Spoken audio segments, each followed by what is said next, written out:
Chers camarades,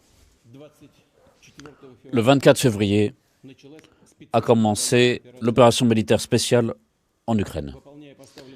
En remplissant les missions fixées et de sauver les civils du Donbass et protéger la sécurité de notre pays, les soldats et les officiers de l'armée russe se comportent en véritables héros.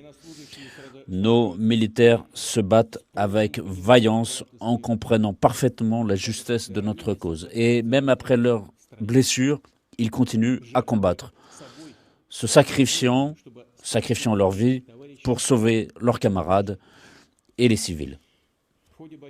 Au cours des combats, nos militaires et les rebelles du Donbass font preuve d'un très grand héroïsme. Je note aussi les hommes de la 100e brigade d'infanterie motorisée près de Donetsk, le lieutenant Bergarda, près de Volnovacha, a pu pénétrer profondément sur les positions occupées par les nationalistes depuis près de 8 ans. Le commandant de l'unité de chars a détruit 5 chars. Le 25 février, dans le secteur de Tchuginka, le capitaine Lovkin a fait face à un détachement de nationalistes qui comptait 15 chars et 6 BMP. En attaquant avec ses hommes, le capitaine Lovkin a réussi à détruire tous les BMP et 5 chars en remplissant sa mission sans aucune perte. J'ai signé un décret d'attribution au lieutenant Gadji Magomedov le titre de héros de la Russie, malheureusement à titre posthume.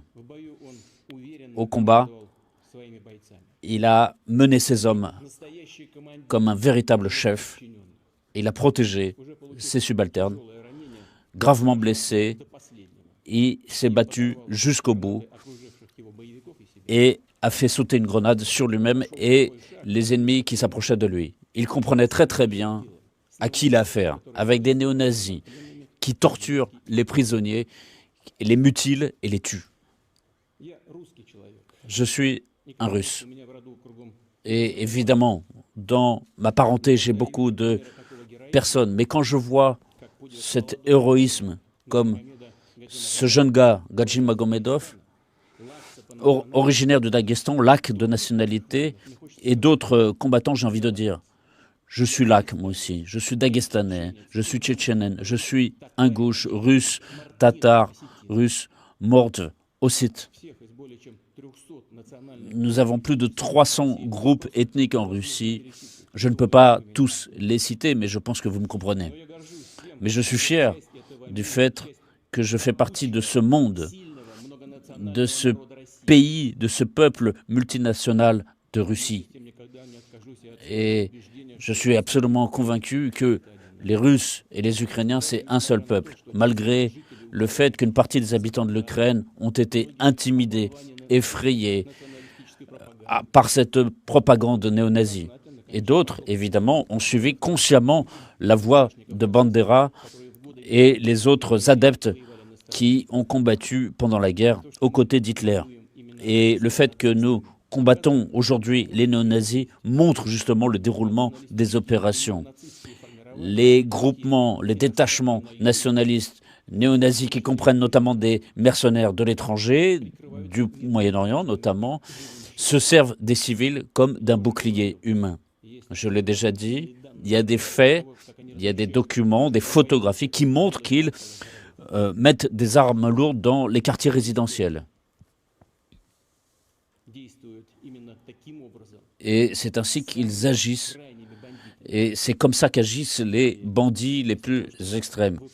Et au lieu de remplir leur promesse de retirer les armes lourdes, au contraire, ils les placent dans les cours d'immeubles, dans les cours d'écoles, des chars, des canons, des mortiers.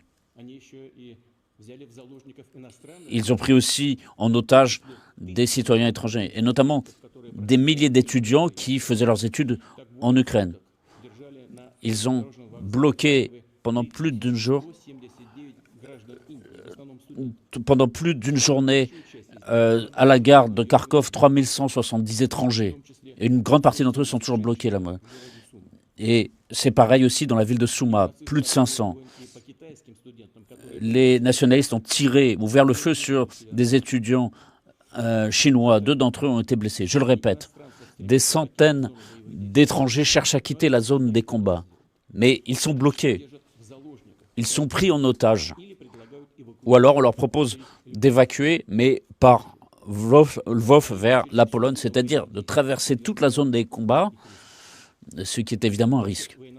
Nos militaires ont proposé des corridors d'évacuation dans toutes les zones de combat, sans exception, avec un système de transport pour que les étrangers sur place aient la possibilité de se mettre à l'abri. Encore une fois, je le souligne, les nationalistes ne permettent pas de faire cela. Et même, ils disent alors à ces étrangers de s'adresser à leurs services consulaires qui eux-mêmes cherchent à s'adresser au ministère ukrainien des Affaires étrangères. Donc ils sont abandonnés.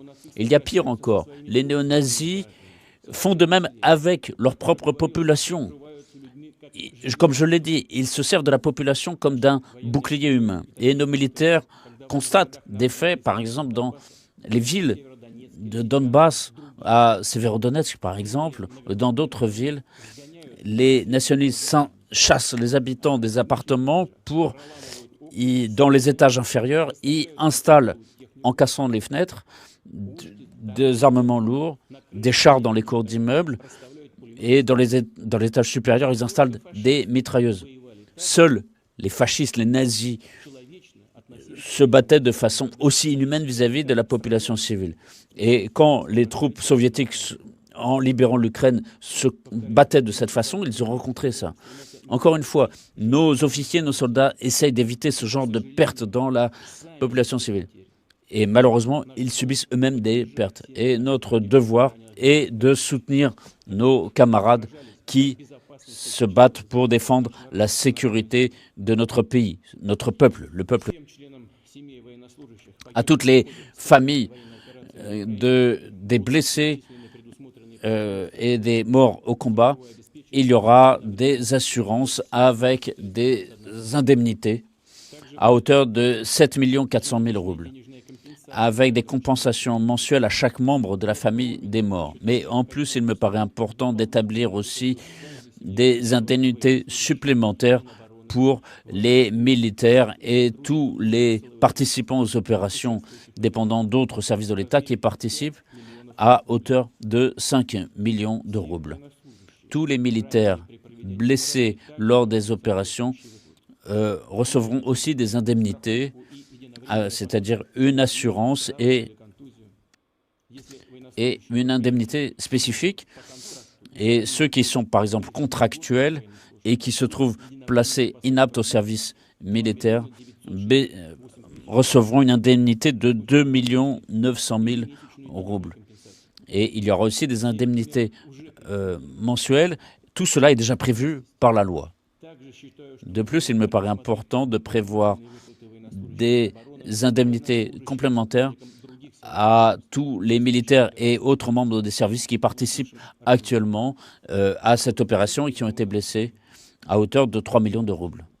Encore une fois, je le souligne, aujourd'hui, nos soldats, nos officiers sur le territoire de l'Ukraine se battent pour la Russie, pour la population du Donbass, pour la démilitarisation, la dénazification de l'Ukraine, pour que ce territoire qui, depuis 30 ans, est transformé en anti-Russie, notamment avec des armes différentes, y compris peut-être nucléaires.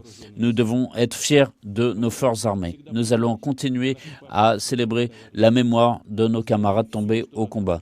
Nous ferons tout pour défendre leurs familles, leurs enfants, leur donner une scolarité.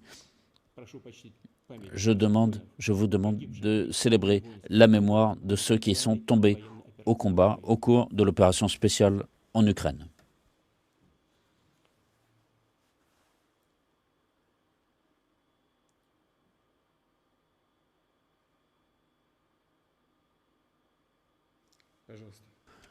Je vous en prie. Chers camarades, je tiens à dire que l'opération militaire spéciale se déroule strictement conformément au plan fixé. Toutes les missions fixées sont en cours d'accomplissement. Le ministre de la Défense va me faire un rapport maintenant. Monsieur Sergei Shoigu, à vous.